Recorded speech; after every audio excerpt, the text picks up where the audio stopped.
Hola amigos, ¿cómo están? Bienvenidos a la semana. Gracias por acompañarnos en un programa más donde vamos a hacer análisis de las principales noticias económicas y financieras que se han dado en los últimos 8 días. Me acompaña Francisco López, con quien vamos a compartir el día de hoy. Francisco, bienvenido, buenos días. Buenas tardes, Esteban. Buenas Muchas tardes, sí, gracias. sí, perdón. Muchas gracias. Por acá estamos. Temas interesantes para hoy. ¿Cómo Así es, está? así es, siempre con mucho movimiento, con mucha noticia. Y bueno, vamos a arrancar de una vez con una noticia que circuló a principios de la semana anterior, en el momento que estén viendo este programa, que tiene que ver con el tema de endeudamiento en el país. De eso ya se ha venido hablando bastante, ya hace varios años se viene hablando del problema de endeudamiento que tenemos los costarricenses, que tiene varios factores que queremos analizar hoy, pero bueno, la noticia es, yo no sé si me ayudas a poner ahí tal vez para que se pueda ver en pantalla, ahí la están viendo, dice que la mitad de endeudados usa el 50% de su salario o más para cancelar créditos. Y bueno, y por ahí habla la encuesta esta que aplicaron, que se habla de la necesidad del tema de educación financiera en Costa Rica, que ya ha venido siendo un tema recurrente, pero que igual no se ve como que haya una solución tal cual. Igualmente tiene varios puntos de vista para analizarlo. Pero bueno, sí, de entrada, Fran, ¿qué te parece este titular? 50% del salario para pagar deuda se convierte en un problema financiero para la gente, ¿no? Mala educación financiera, Ujú. consecuencias Empezamos por ahí. de la mala educación financiera que tanto resaltamos acá, Esteban. Eh, También me parece que hace muchos años, bueno, hace pocos años realmente, ha habido una mucha oferta sobre temas de facilidades de crédito. Sí. Y creo que esto es consecuencia de todo eso que hace tal vez después de pandemia o antes de pandemia, había tanta oferta de crédito como que era muy fácil sacar crédito. Te puedo mencionar que las cooperativas de ahorro y crédito otorgaban a sus asociados créditos hasta de 25 millones de colones sin fiador, solo con una garantía de pagaré, ¿verdad? Claro. Entonces, eso hace muy atractivo para que la gente se endeude. Y está bien, o sea, acuérdense, aquí hemos hablado de no satanizar la deuda, porque no es satanizar la deuda, No. es usarla estratégicamente, ¿verdad? Lo que pasa es que te puedo contar muchas historias de gente del sector público, por ejemplo, que sacaba un crédito de 25 millones, iba a comprar un carro nuevo de agencia, Ujú. salía de la agencia y al mes siguiente ya el carro estaba con pérdida, estaba chocado, se quedó con la deuda, Sí, claro. quedó con el tema del pago del deducible de la pérdida del carro. Y eso, pues obviamente hace que genere estrés y entonces la toma de decisiones. ¿Por qué? Porque ya no tengo carro y la gente me dio un carro nuevo, entonces voy a endeudarme otra vez, ¿verdad? Sí, sí. Entonces, pero pienso que también puede haber, o tengo la esperanza de que haya una porción de todo ese estudio de gente que está endeudada también. Te hablo casos del sector público que los conozco muy bien, que está endeudada pero tienen un negocio, ¿verdad? Entonces un negocio los ayuda a apalancar también, ¿cómo se llama? Cuidar sus gastos en el hogar también. No dependen del salario, De ¿verdad? no Tienen solo el una actividad salario. fuera, ¿verdad? Sí, sí, Pero esos son los correcto. menos, son los menos, Son los menos y sigue siendo una apuesta arriesgada también. totalmente. Pero sí, vamos a ver, a mí cuando vi esto y de hecho hice un posteo hablando muy rápidamente sobre este tema, por eso quise traerlo acá para poder extendernos más en los criterios. Y a mí no me sorprende porque es lo que yo veo básicamente todos los días con la atención, este nivel de endeudamiento, este nivel de estrés emocional que vive la gente con esta situación. Y hablaba de dos temas muy puntuales que me preocupan sobremanera por esto, que es, Frank, ya cuando se pasa ese umbral del 50%, vamos a ver, hay reglas financieras que por algo existen. Y Claro. obviamente aquí vamos a estar hablando como, digamos, de ingresos promedio alto, personas que se puedan ganar entre 2.000 y 4.000 dólares al mes en Costa Rica. Gente que trabaja en multinacionales o que trabaja, o sea, que tiene trabajos donde el ingreso, podemos hablar de alguien que se gana de 1 millón, 1,5 millones, 2 millones, 3 millones de colones, pues está en un ingreso bueno en el país. Ese tipo de persona, si ya tiene el 50% de su salario comprometido solo para pagar deuda, que pueda vivir con el otro 50% para el resto de sus gastos, no pasa. O sea, te soy honesto, no voy a decir ni siquiera que es muy difícil o que es muy complicado, no pasa. Y muchas veces ni ellos se dan cuenta que sucede, porque tienen acceso a lo que vos hablabas, la gran oferta de crédito que hay hoy día, la gran cantidad de instrumentos de crédito. Hemos querido o se ha complejizado muchísimo el uso de instrumentos de crédito porque se usa para demasiadas cosas. A mí me llegan clientes que tienen 9 tarjetas de crédito. Esta para pagar allá en el tal negocio, esta para pagar en el otro, esta porque me da cashback, el otro me da puntos, esta me da millas, esto me da... Y creen que lo tienen controlado cuando realmente no lo tienen controlado. Pues cuando ya usted les dice, no, paremos un momento y vamos a ver, porque siempre es como, es que yo gano, pero yo no siento que estoy gastando de más, pero no me alcanza la plata. Claro, porque ya esa mezcla que hacen, esa complejidad del manejo financiero hace que pierdan el control. Y esta oferta de deuda y estos niveles de endeudamiento llevan a eso. En que usted, como ya tenés comprometido el 50% solo para deuda, vivir con solo el otro 50% no es tan fácil. Y la gente va a decir, pero ¿cómo no? Alguien que se gana, hablamos del que se gana 3 millones, ¿cómo no va a vivir 1,5 millones para el resto? Vale. Por estilo de vida, por hábitos de consumo, por entorno, por entorno social, en donde vive, el tipo de barrio, los supermercados que frecuenta, los restaurantes a donde va, su círculo social con que se mueve, amigos, familiares, compañeros de trabajo. No te permite, y lo entrecomillo, no te permite poder vivir con eso porque quedarías fuera de ese ámbito social y eso no lo permitimos. Como sociedad, como ser humano, no nos lo permitimos. Empezar a desencajar al círculo que creemos que pertenecemos. Entonces empezamos a llenar esos vacíos de dinero con más instrumentos crediticios. Y ahí es donde las tarjetas de crédito empiezan a jugar un papel no tan positivo para la gente.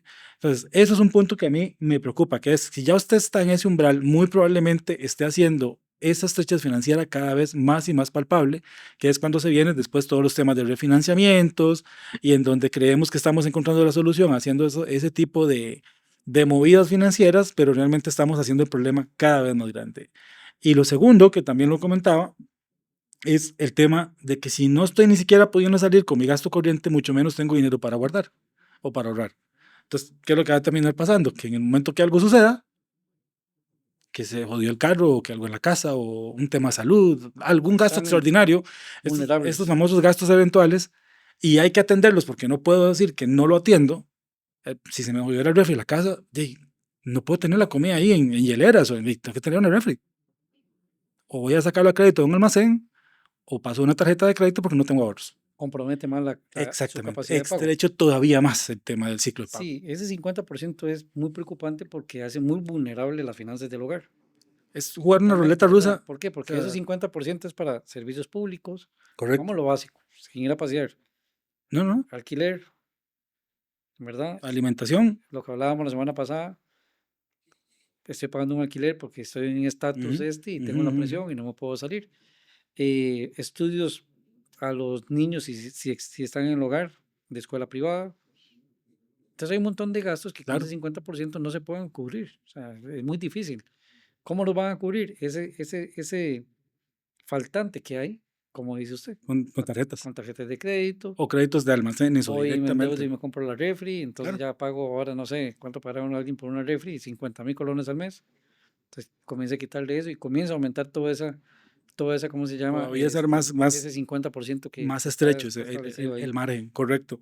Mm. Y entonces o sea, realmente esto es una alerta y yo sé, esto, vamos a ver, salió esta encuesta ahorita, pero esto ha venido pasando ya hace tiempo. El mismo sector financiero creo que se ha venido dando cuenta, pero sigue habiendo, siento yo, una voracidad muy grande por colocación de crédito. Y sigue habiendo un apetito muy grande de parte de las financieras de colocar crédito y sigue habiendo, y aquí volcamos la tortilla hacia el lado de las personas y el consumidor, una un palpable la falta de educación financiera total, eso estamos claros. O sea, porque la educación financiera no es solamente números, es un tema de manejo emocional también, de entender que yo hago mucho énfasis en esto cuando hablo de este tema, porque la gente cree que educación financiera es nada más entender la parte de números. Y yo le digo, es que esa es la parte más fácil de entender, la más fácil. Es muy fácil que si yo me gano 700,000 colones y quiero sacar un crédito que me va a costar 300,000 la cuota, eh, yo puedo fácilmente darme cuenta si con los otros 400 a nivel de número me alcanza para vivir o no, y probablemente va a ser que no. Los números es muy fácil, o sea, y eso en una cuestión de 10, 15 minutos usted lo tiene resuelto, pero es el tema emocional, lo La que toma de decisiones. el dinero me va a representar, el sacar ese crédito, lo que me va a representar, o lo que me voy a comprar con ese dinero, la parte emocional es la que empieza a jugar un montón. Entonces, hay una gran carencia de educación financiera y educación emocional financiera también, Y también hay este mundo que vivimos ahora bombardeado. Vos hablabas, inclusive, bueno, después de la pandemia, que se dio mucho esto. Yo me voy un poquito más atrás desde el tema de redes sociales que llegó a vendernos un mundo de que no está al alcance para todas las personas, pero que todos queremos pertenecer ahí de cierta manera, que nos venden viajes, carros, casas, estilo de vida, cafés carísimos o estar todos los fines de semana paseando, en fin, o sea, nos venden el querer llegar o pertenecer a un estrato social que no todas las personas pueden permitirse llegar a eso. Y ahí es donde empieza esto a desbalancearse y es el caldo de cultivo para este tipo de situaciones que vimos ahora o como las que comentamos la semana pasada con el tema de la famosa pirámide y que la gente sigue cayendo en eso por la expectativa de ganancias rápidas de dinero. Yo creo que el entorno también que está viviendo el país no ayuda para que haya eh, un reacomodo de ese endeudamiento que tienen los costarricenses. Acordate que ahora hace 2 semanas hablamos del tema de la ley de usura, ¿Correcto? Ujú. ¿verdad? Entonces, ¿eso qué va a permitir? Que las financieras puedan endeudar más a la gente según su base de salario también. Entonces, yo creo que es un tema de llamar la atención y más que esas oportunidades que puedan haber en crédito, yo creo que la familia costarricense tiene que comenzar a tener educación financiera, tienen que comenzar a ver lo que es incómodo.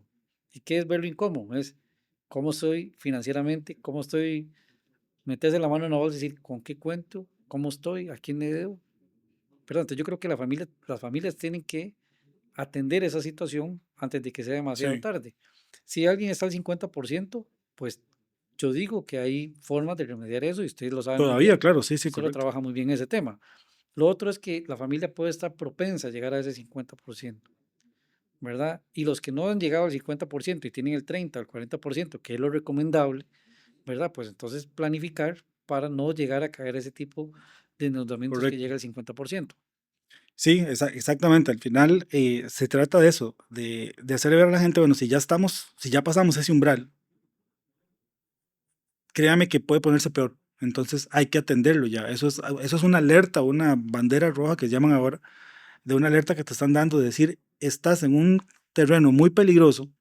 Y vuelvo y repito, para que después aquí no se quieren poner muy técnicos en decir, no, pero es que si se gana $10,000 o si se gana, ya eso es otro nivel, digamos, no es lo mismo los umbrales de endeudamiento de una persona que se gane entre 2,000 y $5,000 a alguien que se gane 10,000, 15,000 o $20,000. Es diferente, porque o sea, el 50% Exacto. de endeudamiento de una persona de estas le permite todavía un muy buen margen para poder sufragar el gasto. Entonces, estamos hablando de un ingreso promedio y la encuesta, de hecho, está basada hacia ese tipo de persona en el país.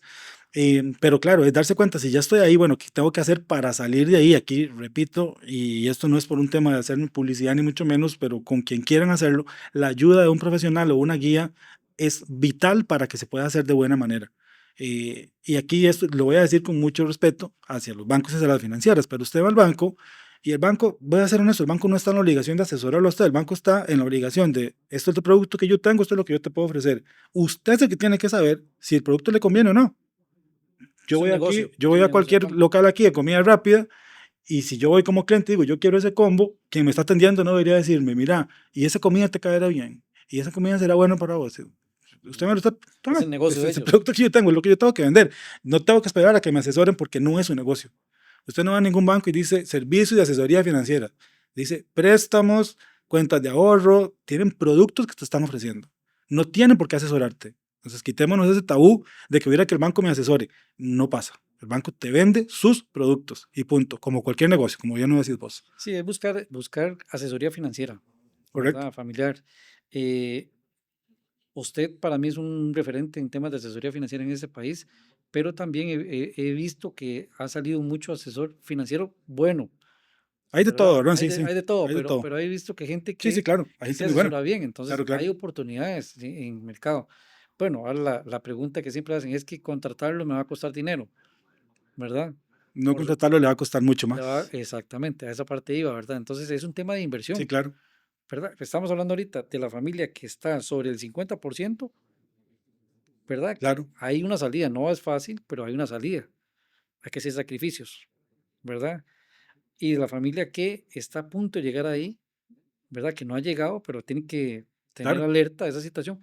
Y las familias que están lejos de ese 50%, que están al 30%, al 20%, ¿verdad? Ver cómo simplifican para no llegar a esa situación. y cómo ¿Por qué? monitorearlo, ¿Cómo cómo monitorearlo? Porque una monitorearlo. familia hoy puede estar con un 20% de endeudamiento, pero si no tiene una planificación financiera Correcto. personal, de pronto en 3 meses puede estar al 50% bien, Uf, ¿verdad? en Por, cuestión de por un, semanas, o en cuestión de sea, semanas, eso es un por un momento tema emocional, por de un tema de debilidad emergencia, emocional, exacto. O exactamente, sí. sea, viene la Expotal y quiero ir y pucha, y vi lindísimo y yo lo quiero, pum, y Ajá. pa, y ya topaste tu límite.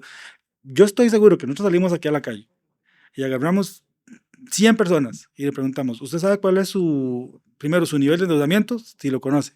Casi ninguno lo sabe. Y la otra pregunta es, ¿usted sabe cuál debería ser, de acuerdo a su ingreso, lo máximo que usted debería utilizar de su ingreso para pagar deuda? Casi nadie lo sabe tampoco. Entonces, el monitorearlo, el tenerlo claro, el saber de acuerdo a mi realidad, qué es lo que yo podría permitirme, y ahí me doy cuenta si ya estoy por encima de este umbral, si estoy por debajo pero cerca, llegando, qué debería cambiar, y si todavía estoy lejos, cómo lo sigo monitoreando para no pasarme de él y evitar ese tipo de problemas. Ujú. Pero ahí nuevamente la guía, la asesoría, el acompañamiento. Muy bien, y ahora vos tocabas un tema. O sea, es más, o sea, estoy mal de dinero porque más bien no estoy pudiendo pagar deudas y me está costando, ¿cómo voy a sacar para pagar una asesoría? Eso así yo te lo hago con este símil. Igual usted, si sabe que tiene un dolor muy fuerte y que lo puede matar y que se está muriendo, de algún lado se saca la plata para ir al doctor. Totalmente. Y no quiero comparar el dinero con la vida, pero básicamente es la misma similitud. ¿En qué sentido? De que si no pagas esa asesoría y no te ordenas y no lo haces ahorita, ya eso no solo te va a costar lo que estás debiendo, te puede costar tu casa, tus propiedades, tus carros y un muy buen porcentaje de tu salario, que te lo van a embargar y te van a manchar el récord crediticio y te pueden quitar o embargar el resto de cosas que tenés. Puedes perder el Entonces, el trabajo. daño termina siendo 10 veces mayor de lo que era inicialmente. Claro, puedes perder el trabajo, la salud, Frank, la familia, te lo digo. O sea, puede perder la salud, la familia, el trabajo. O sea, realmente puede tener repercusiones colaterales que uno no dimensiona en ese momento. Entonces, realmente es también parte de la responsabilidad de decir, no, o sea, yo me metí en este zapato, asumo la responsabilidad y veo cómo resuelvo. O sea, busco el dinero, pago la asesoría, me comprometo con los procesos, hago caso a las indicaciones, entiendo mi situación y lo resuelvo. ¿Se puede salir? Por supuesto que se puede salir. O sea, yo he visto casos de casos y esto es algo de mi trabajo que me encanta, en donde la gente, vea, Fran, solamente con la posibilidad de que se dan a sí mismos de enfrentar el proceso, de hacerle cara al proceso, ya no de huirle, no de apagar teléfonos para que no me llamen, no de esconderme para que no me Ir de notifiquen, frente, ir de de ir frente. de frente y decir, bueno, yo tengo un problema y voy a enfrentarlo. Solamente esa actitud cambia radicalmente la situación, porque ya te posiciona distinto. Te Sí, quita los miedos, te quita un montón de tabús que tenés, que muchos no son, ni siquiera tienen un fundamento real, simplemente cosas o ideas que te han dicho gente que tal vez no es experta en el campo, y tenés un montón de miedos. Por ejemplo, a mí todavía hay gente que me busca y dice, es que me van a embargar todo el salario. Sí, no es posible, o sea, por ley no es posible en este país. Es que me llamaron, porque también hay empresas de empresas, yo he visto los mensajes, mira, por el código penal de no sé qué, puede terminar en no sé cuántos meses o años de cárcel. Mentira, le vamos a quitar tampoco. la casa Le vamos a de quitar su la casa a sus mamá, de papás, su le vamos a papá, quitar, sí, correcto, o sea, hay prácticas de todo eso se ve. prácticas, y eso genera obviamente un estrés emocional en la gente. Sí, ahí hay que prestar atención. Creo que uno de los actores, evidentemente el banco, el negocio del banco es prestar, Correcto, y ¿verdad? recuperar, Y prestar y recuperar. recuperar. Ahora, los empleadores aquí juegan un papel también muy importante, porque hablabas algo muy interesante. Un colaborador endeudado con todo este tipo de estrés no va a ser productivo en una Para empresa, nada, no va a ser no, productivo en una empresa. Y quizás es un buen colaborador, pero de pronto de la noche a la mañana ya pasó alguna situación financiera que lo hizo llegar hasta este más del 50% y va a bajar su productividad, totalmente. ¿verdad? Terminan o despidiéndolo o se termina yendo, o termina robando la empresa, Robando, es que eso, o termina mira, robando la cuando la gente empresa. está en eso, Frank, saca como el instinto ya de supervivencia. Y el ser humano en instinto de supervivencia no razona un montón de cosas.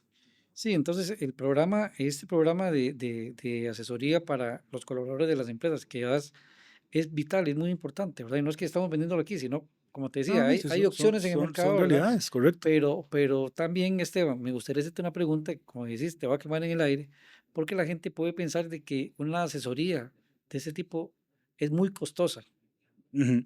¿verdad? La percepción, por lo menos digamos, de la gente que me dice, es que es Sí, sí. muy caro, o sea, yo Hay no gente tengo que me plata dice para a mí, pagar es eso. que, ¿quién soy yo para permitirme tener un asesor financiero? Exactamente.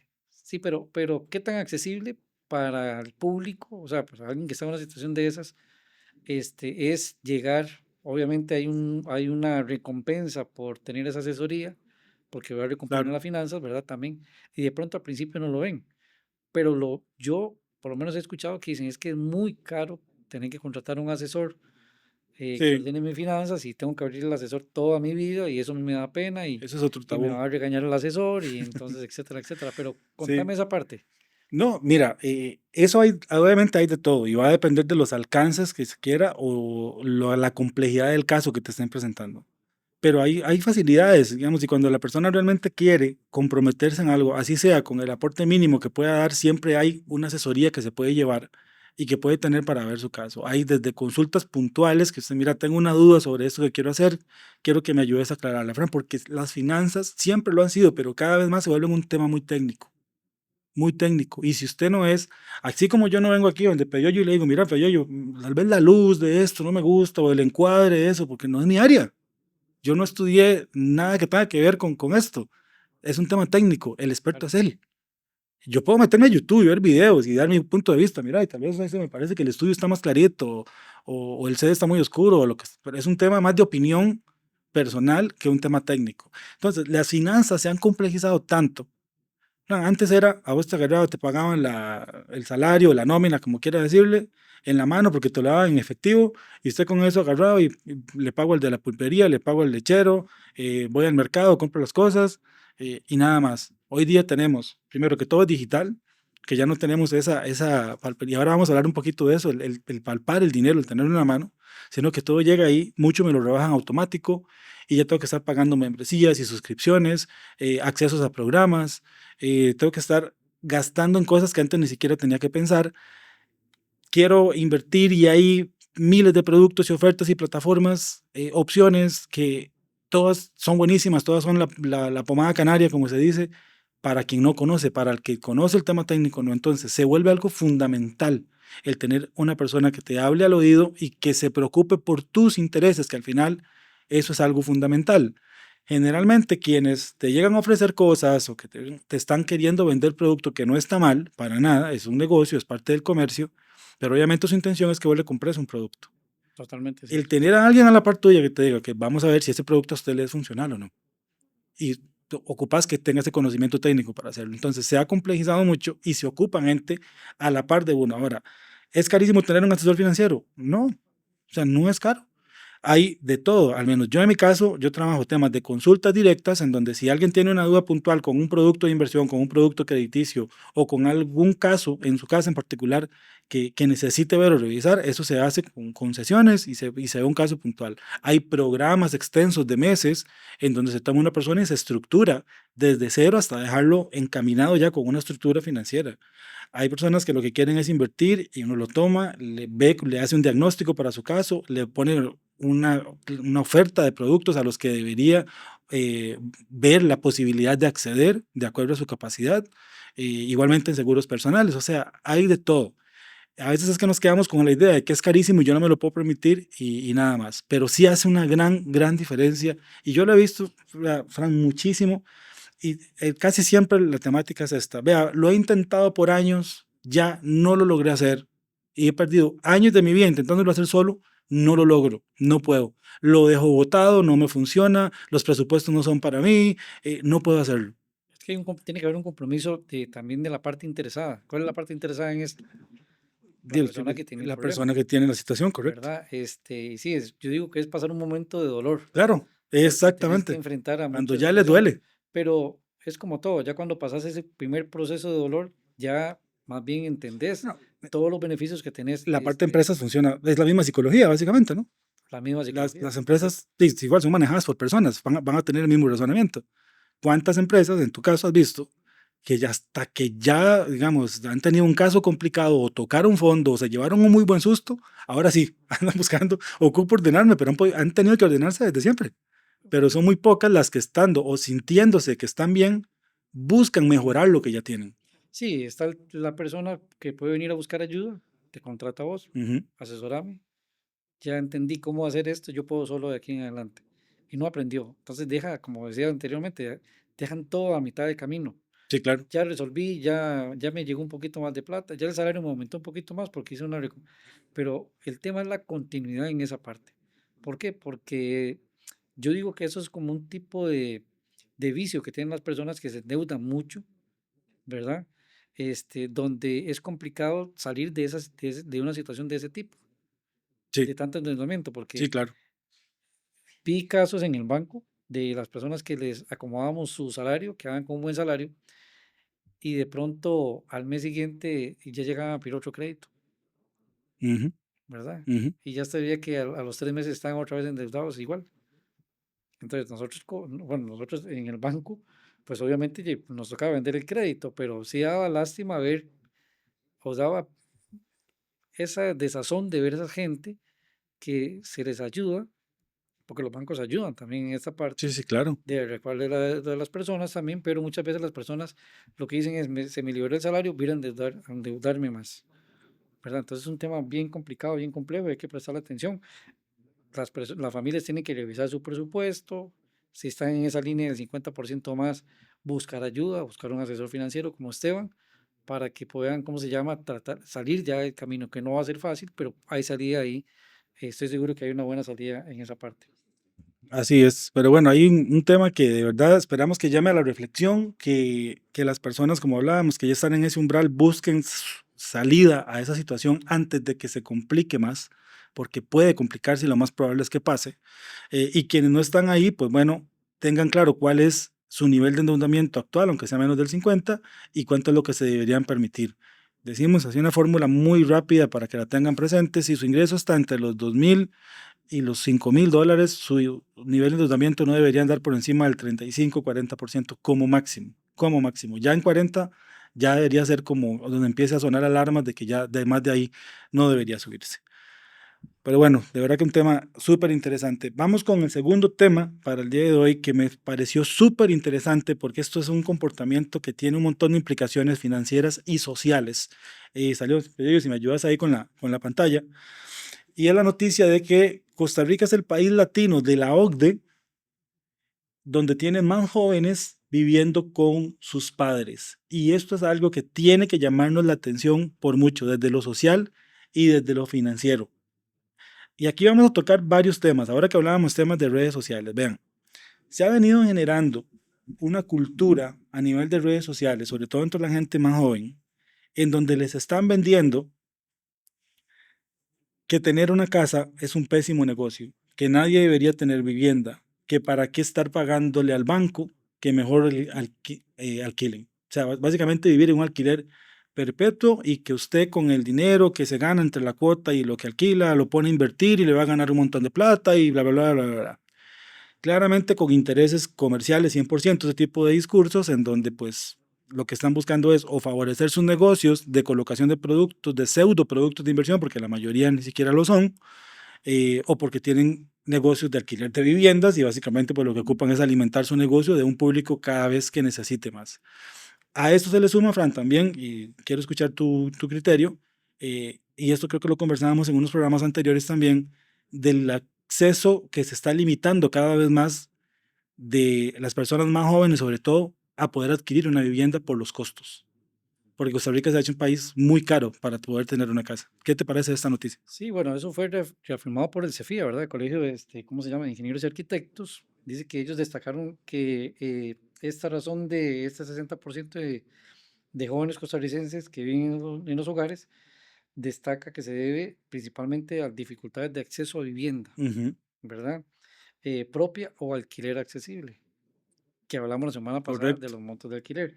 Lo que impide que los jóvenes pues comiencen, ¿cómo se llama?, a tratar de migrar solos, ¿verdad? A tener una vida propia, a aprender ¿cómo se llama? Ellos tienen que aprender, ¿cómo se llama?, a tomar decisiones, aprender ¿cómo se llama?, Ahí estamos a viendo, perdón, desarrollar. esa imagen que es de esta encuesta, igualmente, de esta estadística de los países de la OCDE, en donde Costa Rica con un 60%, Chile con un 50%, México 46% y Colombia con 35%. Entonces sabemos que sí, por un margen importante, somos el país que más porcentaje de jóvenes tiene aún viviendo con sus papás, aún con economías, por ejemplo, muy desarrolladas como Chile o la de México, inclusive la de Colombia, que también es bastante importante. Gracias, Peyoyo. Perdón. Sí, hay otra tendencia también. Eso tiene un impacto también social, Sí, económico, ¿verdad? A nivel de país, y de que los jóvenes no salgan del hogar. No es que esté mal, ¿verdad? Porque pues, alguien puede estar ahí por diferentes circunstancias con sus correcto, sí, sí, papás. sí, correcto. Pero en mi caso, yo salí de mi casa a los 19 años. Me tocó aprender a resolver solo, a irme a vivir solo, Claro, ¿verdad? A San Carlos. Me fui de Guapiles a San Carlos a vivir solo. Y tuve que aprender a resolver muchas cosas para poder enfrentar la vida. Y en aquel momento no lo entendía, hoy doy gracias a Dios porque eso me hizo adquirir herramientas para poder seguir enfrentando totalmente, la sí. vida hoy. Entonces, eso tiene una connotación de varios puntos que son, que llama la atención en cuanto a los jóvenes que muchas veces, y los ve uno, no saben resolver muchas cosas en la vida también, Sí, sí, sí, es que yo ¿verdad? En digo el que, día, cosas muy sencillas, tomar claro, decisiones, claro, claro. la inseguridad, porque siempre están amparados ¿cómo se llama? Al hogar El de los comprometerse padres. con algo, el comprometerse con algo propio. Eh, Esto, mira, vos lo decías, vos te fuiste a los 19, yo me fui a los 25 años, por ejemplo, de mi casa y ya no volví más hasta la fecha, ya no. Y claro que eso te da herramientas, pero yo creo que esto tiene que ver más, si bien es cierto y no vamos a esconderlo, o sea, se ha hecho complicado el acceder a vivienda, pero te lo voy a explicar desde dónde lo veo yo. Claramente sí, digamos, los precios de los terrenos, de las casas han subido, los materiales de construcción han subido, ha habido un ajuste importante hacia la alza en cuanto a eso. Pero aquí hay factores, y por lo menos un par que te voy a mencionar, que tiene que ver más allá de temas financieros con la manera en que estas generaciones más nuevas ven la vida. Y es una falta de querer incomodarse. Están muy cómodos en la casa de los papás. Tienen comida, tienen techo, tienen servicios públicos. O sea, prácticamente, literal, lo que las mamás le decían a uno, es que esto no es un hotel. Se les convirtió en un hotel la casa, mamá. O sea, Hoy sí es hoy así. sí es un hotel, básicamente.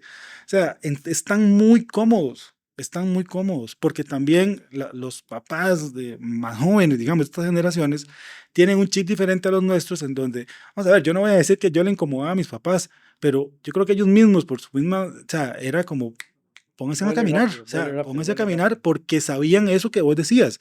Esas herramientas, ese aprendizaje te lo da el irte, el estar fuera, el saber que ya no hay comida servida, que ya no hay comida caliente, que la ropa no se plancha sola, que no se lava sola, que la casa no se limpia sola y que el famoso cuento de irse a vivir solo para vivir la vida loca, te das cuenta que no es tan así porque la plata no te alcanza para tanto. No O alcanza, sea, ¿no? tienes que hacerte responsable de toda una economía que tal vez en tu casa no lo hacías porque lo hacían tus papás.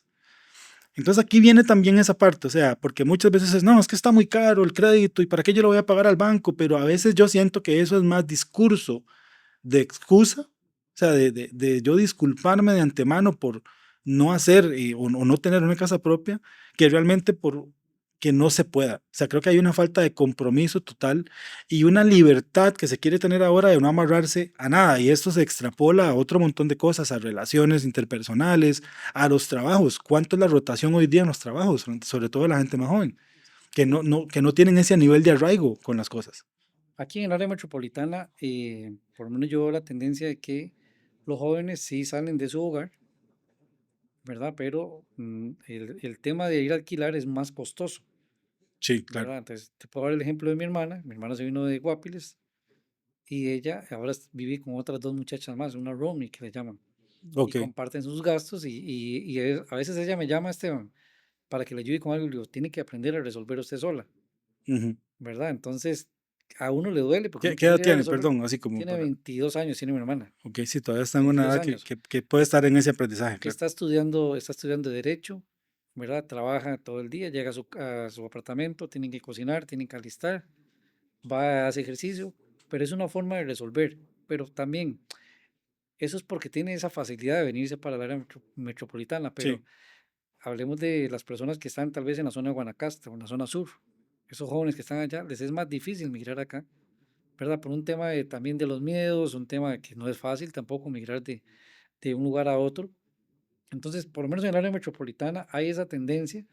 Los jóvenes sí están cómodos viviendo en el hogar, como dice usted, es un hotel donde vive actualmente, ¿verdad? ¿Por qué? Porque ahí se le resuelve absolutamente todo, todo. ¿verdad? También. Ujú. Entonces, pero eso también hay un impacto social, porque no están generándose nuevas familias, Y económico, social y ¿verdad? económico, claro. Por supuesto, pero a nivel Sí, sí, social claro. no se visualiza que haya un incremento en la base familiar, en la cantidad de familias que hay hoy en Costa Rica. Eso va a ir disminuyendo también, porque hay otros temas. Habla con los jóvenes y ellos no piensan hoy en casarse, ¿verdad? Exacto. Nosotros, por lo menos, Es por lo de nuevo menos el yo tema, venía, el tema del mira, compromiso. por lo menos yo vengo de una familia donde, bueno, hay que casarse rápido, ¿verdad? Sí, sí. Y hay que ir a tener su casa, y hay que tener hijos, etcétera, etcétera. Hemos rompido paradigmas también, pero antes era así, hoy no hay ese empuje de parte de los padres que muchas veces no se lo decían a uno directamente, pero las actitudes uno decía, no, aquí ya tengo que irme porque ya Uno lo yo sentía, estaba claro. preocupado cuando ya tenía 18 años porque decía, ya tengo que salir, ¿verdad? Sí, Y no es que los papás le decían a uno que tenía sí, que no, no, irse, no, pero ya entiendo. uno veía ese tema y decía, "No, ya tengo que salir a resolver mi vida, Claro. ¿qué voy a hacer yo?"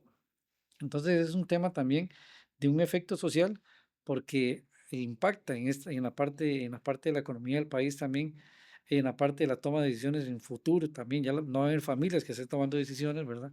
Sino que van a estar como muy divididos esos jóvenes. Imagínense toda esa cantidad de jóvenes que no piensan en casarse, no piensan salir del hogar de sus papás.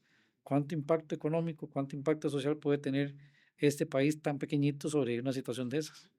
Sí, a mí me encantaría como escuchar el criterio de los papás. O sea, ¿qué piensan? Porque Fran se vuelve, y yo lo he visto, se vuelve complicado ya la convivencia de varias personas adultas. Digamos que cuando sos niño, joven, adolescente, digamos que el tema jerárquico se sigue manteniendo por edades, o sea, es como más claro. Pero llega una etapa en donde ya, obviamente, mamá y papá son adultos y ya yo también soy un adulto, pero sigo viviendo bajo su techo. Empieza a generarse un cortocircuito social dentro de la misma familia que tiende a generar un montón de problemas y conflictos. Y aquí me voy a ir más allá al lado de las personas, de los adultos mayores y esto, que se les está generando un gran problema, porque no van a tener ni siquiera libertad de poder vivir su vida tranquilos en sus propias casas, porque a quienes criaron no buscaron dónde irse a meter y se van a quedar ahí con ellos por lo que veo por toda la vida, o sea, porque están demasiado cómodos. Yo una vez hablaba de esto, me parece que era con Evelyn Fracher una vez en Colombia. Y ella me decía, bueno, pero ¿qué hacer? Yo en mi caso, y yo tengo un hijo, espero que no, sinceramente espero que no termine en algo como esto. O sea, de hecho yo le hablo mucho siempre, vea, ustedes se vayan a tener que ir a estudiar afuera, va a tener que ver, o sea, de verdad, como te hicieron con vos, yo creo que a los 18 años, Va para afuera. chao, vaya, busque vida. Eh, ¿Qué es lo que pueden hacer? Bueno, y esto de verdad, o sea, no es por un tema ni generar conflicto familiar ni mucho menos, pero también estas personas, estos papás que sí fueron responsables con su patrimonio, que tienen su hogar, que tienen sus terrenos, que tienen sus viviendas, empiezan a cobrar alquileres o empiezan a cobrar, o sea, una manutención por lo menos para que económicamente tengan algún tipo de premio por esa pérdida de privacidad que siguen teniendo en sus hogares por de personas que sinceramente no hacen por dónde irse.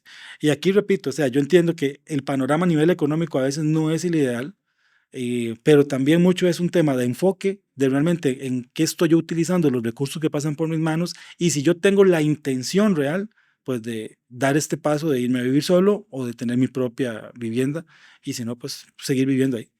Yo pienso que nuestra generación tuvo que dar ese paso sí o sí, Es no de que, manera obligada, es que nadie pensaba ni pero, siquiera pero era un reto el no que hacerlo. estábamos dispuestos a enfrentar, ¿verdad? Es que ni se Y valoraba la opción de no hacerlo, Fran. Sinceramente, no se valoraba no la se opción. valoraba ni la posibilidad de, mira, tal vez no haga nada y me quede viendo con mis papás toda la vida.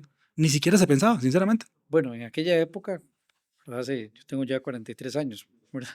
Hace rato, o sea, tengo más fuera viviendo en mi casa que antes, Tampoco hace ¿verdad? tanto, pero sí. Pues en esa época, imagínate que era hasta vergonzoso tener 25 años y estar viviendo con los papás, Claro, por eso, sí, sí, es que ni siquiera se consideraba. ¿verdad? Eso no se puede considerar, era, Y te voy bueno, a hacer, te voy a decir algo con todo respeto. Y porque pasaba, era raro, era raro, era se raro. veía raro. Esa es la verdad, se veía raro. Había algo como que no estaba del todo bien. Sí, hoy se ve Hoy es normal, normal, hoy se ve normal. se ha Hasta normalizado, uno mismo correcto. comienza a verlo normal, ¿verdad? Sí, Pero sí, sí es sí. preocupante y bueno, aquí lo que creo que debería hacer el gobierno es prestarle atención a esa situación y buscar políticas claras para poder facilitar esa transición de estos jóvenes que puedan salir de su hogar a través de políticas bien establecidas en acceso a vivienda, en acceso al tema de estudios, mejores empresas para trabajar. Entonces creo que también el gobierno juega un papel fundamental, los padres por supuesto también, Sí, sí. pero el gobierno debería jugar un papel aquí fundamental en esta parte. ¿Por qué? Porque si no hay familias, Sí, claro, no claro, claro. generamos, No, ¿verdad? no se genera. No se gasta, ¿verdad? Exactamente. Pues bueno, allí de verdad un tema igualmente que dejamos para la discusión ahí en casa. Esperamos no generar ningún tipo de, de problema interno, pero bueno, es una realidad de lo que está sucediendo. Pasemos al tercer tema, Abraham. Hablemos del presupuesto nacional. Hablemos del presupuesto 2026. Ahí tenemos 12.8 billones y se financiará con un 39% de deuda. El resto evidentemente vendrá de las cargas impositivas, o sea, de los impuestos que pagamos todos los costarricenses. Y se logró bajar el tema de deuda, se logró bajar el tema de endeudamiento del país, que es algo, una noticia importante con renegociación, perdón, por el reajuste de pagos. Pero quiero enfocarnos, Frank, en el tema primero, bueno, 12.8 billones, es un presupuesto grande. Seguimos teniendo un aparato estatal grande, obeso, pesado, y lento, que todavía hay que meterle mucha mano para hacerlo mucho más ágil. En este gobierno, sobre todo al inicio, se intentó hacer algún tipo de ajuste en eso, en fusionar instituciones o quitar procesos que se repetían básicamente en diferentes instituciones públicas. Pero bueno, sabemos que es complicado hacerlo solo desde el Ejecutivo, se ocupa una participación distinta de los diferentes poderes en el país. Y quiero que lo hablemos desde tu expertise como experto en temas de impuestos, que lo que ves con tu empresa, y el tema de recaudación también, de cómo ha venido mejorando el tema de recaudación, lo que se viene ahora con tribu Tribu. también, ¿verdad? Que influye directamente en esto, ¿verdad? Porque básicamente es eso, o es impuesto o es deuda, una de dos, o sea, no tenemos de dónde más generar. Costa Rica ha venido mejorando mucho el tema de recaudación, ha venido mejorándolo bastante y creo que en este gobierno eso se ha hecho bastante bien apalancado y hay que ser franco, digamos, de las bases que había dejado todo el plan fiscal que había impulsado el gobierno de PAC en su momento, pero este gobierno, una cosa es que esté el plan, otra cosa es ejecutarlo de forma correcta, creo que es lo que se ha hecho en este lado, y ahora todo lo que viene con tribu, porque al final a nadie le gustan los impuestos, de verdad, o sea, el que diga que le gusta pagar impuestos, pues yo no sé en qué mundo vivirá, pero hay que hacerlo, hay que pagarlos, y al final es importante para evitar o más bien para seguir en esta línea de que el nivel que se ocupe de deuda para financiar el presupuesto nacional sea cada vez menor. Sí, este nuevo presupuesto, en comparación al presupuesto del periodo anterior, creció un 3.1%, Ujú, correcto. ¿verdad? Entonces, ahora, yo pienso que hay una apuesta a toda esta eficiencia que están haciendo en la recaudación. Yo esperaría que el próximo gobierno, perdón, le dé continuidad a ese tema, digamos, de la recaudación de impuestos, que es muy interesante también. ¿Es estresante para el empresario? Sí, Claro. precisamente hoy estaba en la mañana en una empresa y decía, mire, los modelos de estratégicos para el tema de pago de impuestos, para que las empresas puedan seguir generando impuestos, para que puedan seguir caminando, para que puedan seguir generando una riqueza interna en ellas, requiere de una estrategia muy diferente ahora. Para el 2026, Esteban, las empresas tienen que adaptar una estrategia totalmente diferente para el tema del pago de impuestos. ¿Por qué? Porque ahora todo va a haber una comunicación. En Con el ese sistema tribu, nuevo, con tribu. en el tribu, ¿verdad? Ya las declaraciones van a llegar prácticamente hechas, ¿verdad? Y te comento que lo que se está emulando es un tema del SAT de México. Eso te iba a decir, porque yo te había escuchado a vos en otras entrevistas hablar de eso, ¿verdad? Porque vos conoces el SAT, o sea, conoces el sistema tributario de México y ya lo habías visto, esto es lo que van a implementar acá. Tengo grandes amigos allá, de hecho, en este mes de septiembre estaré por allá, por México, precisamente actualizándome con colegas de la parte de asesoría fiscal, hablando sobre qué estrategia aplican las empresas en México para, uno, cumplir con la normativa tributaria también Ujú, y que les permita seguir teniendo ese oxígeno, ¿verdad? Que los impuestos no los ahoguen. Porque claro. una empresa que si no tiene una estrategia bien definida, los impuestos lo pueden ahogar. ¿verdad? Totalmente, sí, Entonces el claro, tema claro, por supuesto. es un tema de planificación, pero yo creo que hay una apuesta, Se ha a- tecnificado más, ¿verdad? O se ha sea, tecnificado más. digamos, yo creo que si nos devolvemos, y vos que estás en esta rama, y te lo propongo así, si nos devolvemos 10 o 15 años atrás en el manejo tributario, manejo fiscal que se hacía en una empresa, a hoy estamos hablando de cosas completamente diferentes, ¿verdad? Ha salido mucho, ha rebasado toda esta actualización que viene haciendo Hacienda, ha rebasado mucho profesional en la parte contable, Sí, los ¿verdad? contadores se Porque no se han, han sí, actualizado, correcto. ¿verdad? Nosotros insistimos que hay que estar Que actualizándonos ojo, y eso es estamos, una, aquí les están dando una alerta ahí, que cada quien jale para su lado, tanto yo contadores como dueños de empresa, revisen sus procesos. con mi equipo, ¿verdad? Como equipo de contadores, Ujú. yo les digo a ellos, hay que estar actualizados. Si estamos actualizados, vamos a poder ser un actor, ¿verdad? Que puede salir beneficiado porque las empresas necesitan de verdad tener una asesoría técnica mucho más especializada, mucho más seria, mucho más transparente, que sea una asesoría legal, ¿verdad? No es que vamos a llegar a decir, no paguen impuestos, vamos a hacer esta matráfula Correcto, en sí, sí, sí. estratégica, ¿verdad? Sino que esté basado en eso. Entonces eso, a mi equipo, este año los hemos tenido sometidos en temas de actualizaciones, en temas de capacitaciones, ¿verdad? Entendiendo hacia dónde van toda esta nueva tendencia que viene Hacienda con la recaudación de impuestos, que es un tema que podemos traerle un día de estos y conversarlo bien. Podríamos invitar a uno de los, ¿cómo se llama? De los consultores de nuestra empresa para que Claro, conversemos sobre ese tema de cuál es la perspectiva contable. Yo no soy tan contable, yo soy más estratégico financiero, ¿verdad? Entonces, eso es un tema muy, muy, muy importante. Vea, viene ese tema del tribu, viene temas de precios de transferencia.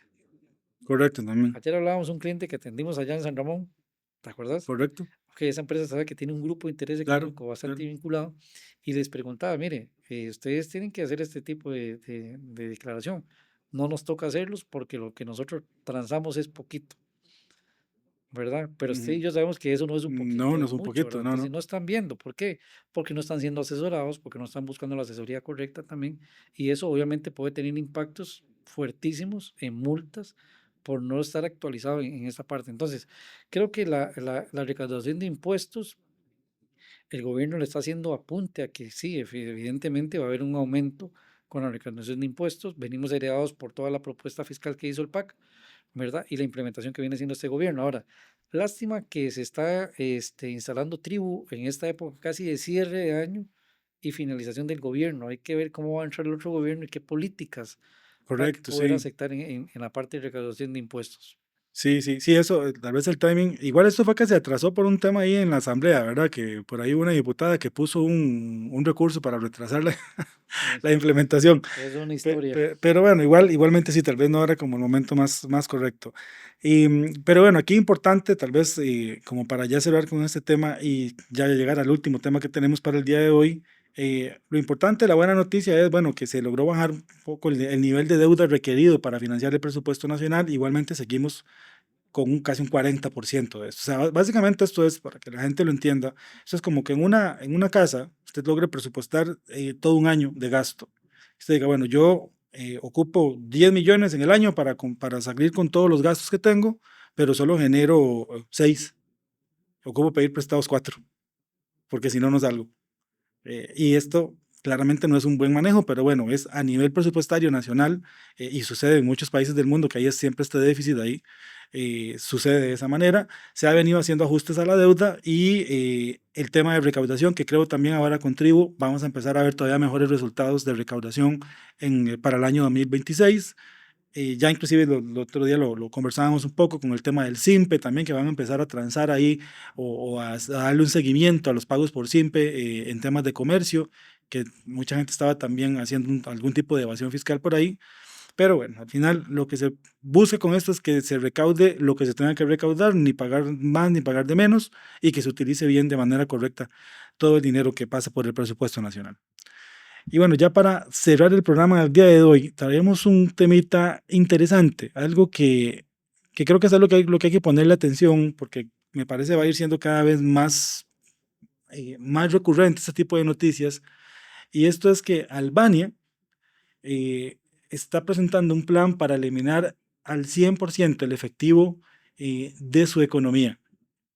Esto ya había sucedido en algún momento de manera parcial en algunos países escandinavos, en algún momento, en donde se quería ya no usar más el efectivo, prohibirlo en el uso de la economía y que solamente fueran pagos digitales. Pero esto genera mucha polémica, Fran, genera mucha discusión, genera temores, genera teorías conspirativas, genera de todo. Finalmente el efectivo, la gente hoy día lo empieza a asociar más con un tema de libertad, de yo poder pagar sin ser rastreable dentro de un sistema, pero también por el otro lado, por el tema de control de los gobiernos, de las instituciones financieras, el pago digital pues genera que haya o sea, un control total sobre la persona, en este caso el cliente, el que está haciendo el pago, y también, tocando un poquito el tema anterior, para temas fiscales o para temas de recaudación, se vuelve el eliminar el efectivo, se vuelve también eliminar un gran portillo para evadir ciertos pagos de ciertos impuestos. Sí, los políticos opositores a esto allá en Albania le llaman, oiga, matar moscas con un cañón, ¿Ok? ¿verdad? Matar moscas con un cañón, ¿verdad? Porque ellos dicen que hay un rompimiento total en cuanto al tema de las personas que no están dispuestas. Parece que en Albania como que la gente se acostumbra, el negocio pequeño o las familias pequeñas se Claro. acostumbran a usar mucho el efectivo, Sí, correcto. Sí, sí, sí. ¿verdad? Ahí hablaban de pagarle al peluquero y pagar Y lo guardan bajo el colchón. Entonces eso quiere decir que eso no está lleno de bancos, sí, ¿verdad? Que por ahí viene la intención, que es lo que está proponiendo, ¿cómo se llama? El primer ministro en Albania. sí, sí, sí. Igual eso tiene que ver mucho con el tema de bancarización, ¿verdad? O sea, de qué tan bancarizado esté un país. Una vez lo hablábamos de este tema, por ejemplo, con todo este tema de las monedas digitales, que muchos países están queriendo migrar a eso. Y básicamente el migrar a la moneda digital es irle quitando cada vez más y más preponderancia o más participación al sistema de efectivo. Pero eso tiene implicaciones. Por ejemplo, en lugares en donde se han hecho experimentos con monedas digitales, en donde se elimina el efectivo, se logra ver, digamos, el control que hay sobre eso, porque pueden programarte, por ejemplo, para que si tu dinero no se utiliza en un rango determinado de tiempo, se puede eliminar. Sino, si se utiliza en áreas fuera del área que se está permitido hacer compras, no te va a funcionar. Entonces, realmente hay herramientas de control muy importantes que se pueden establecer con solamente los pagos digitales. A mí eso es algo, sinceramente, que me da como sentimientos encontrados. Vamos a ver, creo que es algo que en algún punto va a pasar, o sea, que no se va a poder evitar la digitalización total del dinero, o sea, del manejo del dinero, que básicamente hoy ya lo hacemos todos. Yo no sé, yo te pregunto a vos, dentro de lo que vos pagás en el mes, de un 100%, ¿cuánto pagás en efectivo? Me ha pasado que un montón de chascos, porque a veces llega un Porque no patrón y dice, andas. no acepto simple, tarjeta, tampoco tarjeta, solo efectivo, no ando efectivo. Exacto. Me ha pasado en el peaje, a veces el compás falla o se bloquea, y en la ruta 32 o es efectivo o el compás. Y no hay, entonces alguien tiene que pagar atrás, me paga Hay que atrás. bajarse atrás a Sí, pedir. es algo común que Sí, uno dice, sí. no, si ese carro no pagó, y pues yo le pago, uno saca la Sí, sí, mano sí, para sí, que, sí. para que avance, pero nunca ando efectivo. Ahora, en eso, te puedo decir que no, no es que no pago ni un 1% Exacto. en temas de efectivo, Y yo todo es creo que en tarjeta. nos pasa a todos. Yo no ando las tarjetas ya en el teléfono, Las ya no andas las en el ando teléfono, físicas, ya no las ando correcto. físicas. Y llegará el punto, y por más a ciencia ficción que esto suene, que mira que vas a poder pagar, inclusive hasta con que te escaneen la retina o hasta con la huella digital en algún lugar, porque se va a llegar a eso. Entonces, ya realmente el tema de quitar el efectivo realmente no lo han ido haciendo de manera gradual y por comodidad, y al finalmente siempre todo termina ahí, o sea, lo que sea más cómodo para la gente. Antes las empresas primero te pagaban ahí mismo en la empresa, te daban el sobrecito con el dinero, después te daban tarjeta y la gente lo que hacía era salir de los trabajos, ir a hacer filas. Yo recuerdo las filas, por ejemplo, allá en Grecia, en los cajeros automáticos del BCR, pero te le daban la vuelta a la cuadra de la gente haciendo fila en el cajero automático para sacar la plata del cajero. Estoy hablando de mediados de los noventas. Ya después la gente, no, no, pero con la misma tarjeta puedo empezar a pagar. Entonces ya ha sido un proceso gradual que hemos venido haciendo hasta lo que vos hablabas ahora, de Esteban, que con el mismo teléfono, o sea, ya ni siquiera andamos el plástico. fíjate que yo tenía un cliente, un señor de apellido Rojas, y el señor llegaba, él iba a las bananeras. Las Ujú. bananeras les pagaban con cheque, o un tema, él llevaba el datáfono y llevaba efectivo y cobraba comisión por darle efectivo a la gente. Tenía un negociazo. Claro, sí, sí. Él me dice, mira, me llevo aquí 20 millones de colones, voy a ganarme el 10% de comisión, solo voy dentro, recupero, doy, cambio los cheques, porque son cheques de la finca, los cambio al siguiente día, ya me gané 2 millones de colones o 1 millón de Por colones evitarle a la solo gente ir al banco a hacer la por fila. evitar la gente ir a hacer ese tema. Ay, bueno, ¿qué pasaría si en Costa Rica se propone una idea de estas, ¿verdad? De un no efectivo, que ha venido haciéndolo poco a poco de manera, yo digo, disimulada, ¿verdad? O estratégica, incorporando el tema del simpe móvil, Claro. ¿verdad? De las plataformas de banco que ahora están en una aplicación, etcétera, etcétera. Pero hay un 70% de la población costarricense tiene cuenta en bancos. Y un 60%, según un estudio que me encontré por acá, tiene confianza en la banca Sí, sí. Somos de los también. países de Centroamérica más bancarizados, de hecho. Correcto, correcto. Por ejemplo, Entonces, en El Salvador, todo aquel tema del Bitcoin y las billeteras y las wallets y todo eso que querían hacer, una de las principales cosas por las que no funcionó fue por la falta de bancarización que tiene la mayoría de la población. Entonces, Costa Rica es un país, digamos, que es un muy buen piloto para este tipo de cosas. ¿Qué sentirías vos en algún momento pasan, bueno, se cancela el efectivo en todo lado? Seamos sinceros, yo creo que para mí parte sin novedad, o sea, básicamente, al menos en esta parte del país, acá muy en el GAN, ¿verdad? O en el sí, centro, habría que ver en zonas más rurales, sí, que hay creo que que ver cómo se todavía, vive esa parte todavía ahí. se maneja un poco más el tema del efectivo. Pero es un tema, a mí siempre me resulta interesante cuando veo este tipo de notas, porque vamos a ver, igual, yo creo que uno tiene que ir leyendo entre líneas, es para lo que vamos. O Ahí, sea, ahí es a vamos. lo que vamos. O sea, estos países, digamos, no se ponen a hacer esto como por vamos a ver qué inventamos hoy. No, no, no, es porque se van haciendo pequeños pilotos en diferentes lugares a ver cómo reacciona la gente. Pero sí me preocupa la parte, sinceramente te lo digo, y no por un tema conspiranoico ni mucho menos, pero claramente hay un tema de control muy, muy claro, muy marcado, en donde quedaríamos a la buena fe de los gobiernos y de las instituciones financieras de cómo vamos a usar nuestra plata, Ujú. porque ya no sería nuestra al 100%. El efectivo es suyo 100%. Nadie puede venir a usted a decirle, tiene que ir a gastar, pero con esto podrían hacerlo. Viene un tema de seguridad, ¿cómo se llama? Que tienen que implementar la banca también, Claro, ¿verdad? ¿Por qué? Porque también los ciberataques pueden comprometer. Entonces también hay que saber elegir dónde voy a manejar yo mi dinero, ¿verdad?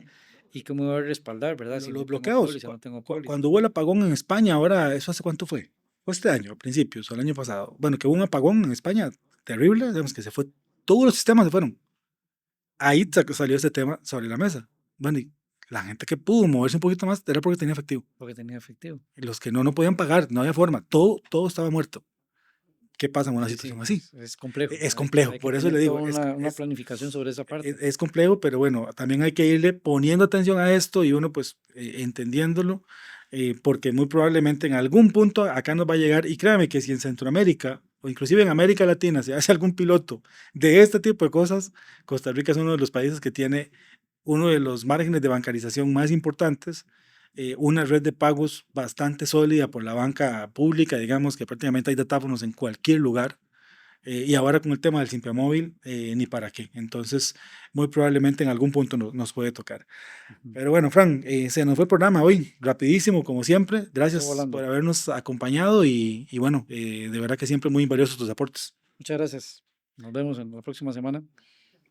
Perfecto. Bueno, gracias a ustedes por haber estado con nosotros una semana más. Los esperamos el próximo lunes para llevar más análisis de las noticias económicas y financieras del país. Que estén muy bien. Saludos.